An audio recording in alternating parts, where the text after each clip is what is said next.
Pilot News Today, July 20th, 2024.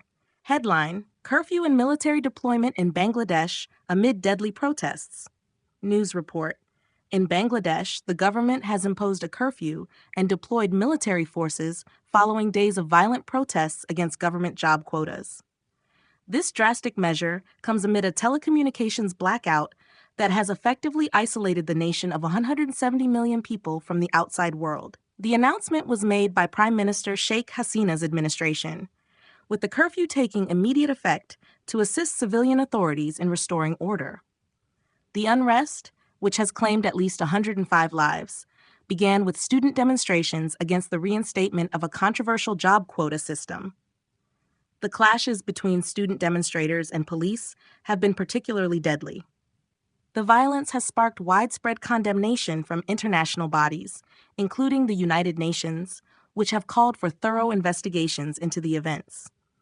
A ban on public gatherings in Dhaka and an internet shutdown have been implemented in an attempt to prevent further organization of protests. However, these measures have not succeeded in quelling the unrest. Students continue to demand Hasina's resignation, accusing her government of responsibility for the deaths and alleging widespread corruption and autocratic rule.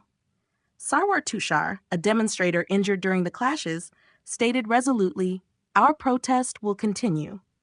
The violence escalated significantly when student protesters stormed a jail in the central district of Narsingdi, freeing hundreds of inmates and setting the facility on fire. The capital's police chief, Habibur Rahman, described the situation as unprecedented, with protesters also targeting police and government offices, including the headquarters of Bangladesh Television. The protests erupted after the High Court reinstated a 30% reservation of government jobs for children of veterans from the 1971 liberation movement. Critics argue that this system disproportionately benefits children of pro-government groups that back Hasina, who has been in power since 2009 and secured her fourth consecutive election victory in January, amid accusations of electoral manipulation and the suppression of opposition. As the protests have intensified, the government has ordered all public and private universities to close indefinitely, and security forces have been deployed on campuses to prevent further unrest. While the government has expressed a willingness to meet with student leaders, the demonstrators insist on accountability for the deaths before any talks can take place. This demand reflects a deep mistrust and frustration among the youth population.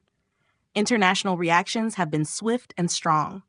UN Human Rights Chief Volker Turk condemned the attacks on protesters as shocking and unacceptable, emphasizing the need for impartial and thorough investigations to hold those responsible accountable.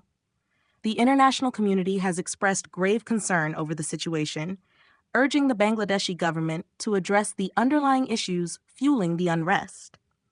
The internet shutdown, described by London-based watchdog NetBlocks as a nation-scale blackout, has raised significant concerns about public safety and the ability to access information. NetBlocks reported that connectivity had flatlined at just 10% of ordinary levels, severely limiting communication and the flow of news.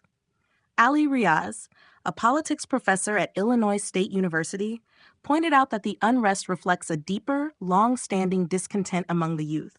He remarked, "This is an eruption of the simmering discontent of a youth population built over years. The job quotas became the symbol of a system which is rigged and stacked against them by the regime."